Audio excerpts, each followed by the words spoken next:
Then went Sir Bedivere the second time across the ridge, and paced beside the mere, counting the dewy pebbles, fixed in thought.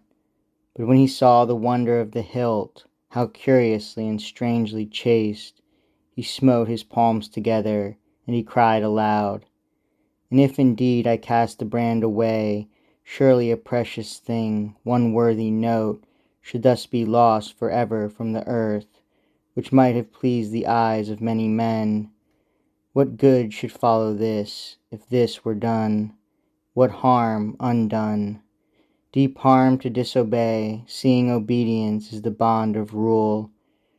Were it well to obey then, if a king demand an act unprofitable against himself? The king is sick, and knows not what he does. What record or what relic of my lord should be to after time, but empty breath and rumours of a doubt?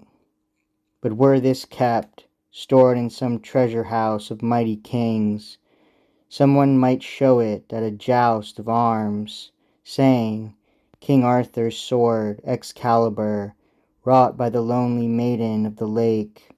9 years she wrought it, sitting in the deeps upon the hidden bases of the hills. So might some old man speak in the after-time to all the people, winning reverence. But now much honour and much fame were lost.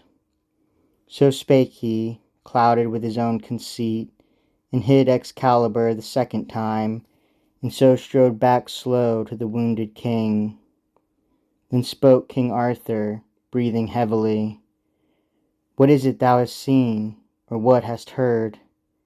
In answer made the bold Sir Bedivere, "I heard the water lapping on the crag, and the long ripple washing in the reeds."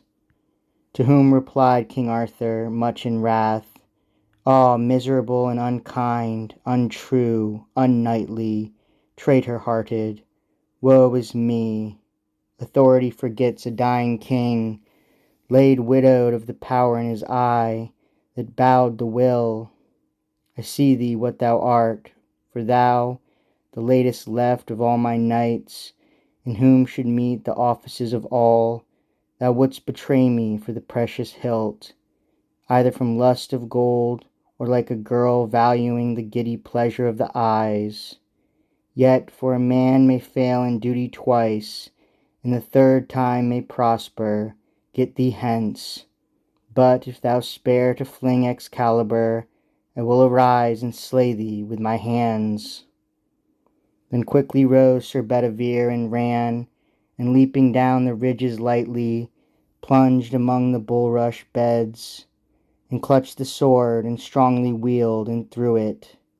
The great brand made lightnings in the splendour of the moon, and flashing round and round, and whirled in an arch, shot like a streamer of the northern morn, seen where the moving isles of winter shock by night, with noises of the northern sea.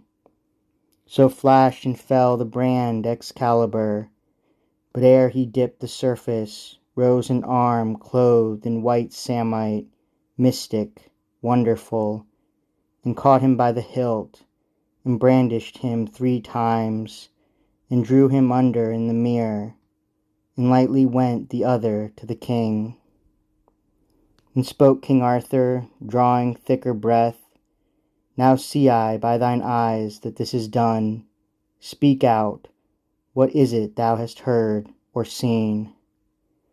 And answered made the bold Sir Bedivere, "Sir King, I close mine eyelids, lest the gem should blind my purpose, for I never saw, nor shall see, here or elsewhere till I die, not though I live 3 lives of mortal men, so great a miracle as yonder hilt."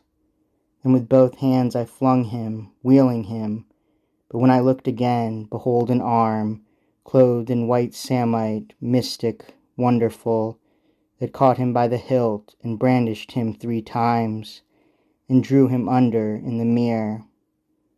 An answer made King Arthur, breathing hard, "My end draws nigh, 'tis time that I were gone. Make broad thy shoulders to receive my weight, and bear me to the margin. Yet I fear my wound hath taken cold, and I shall die.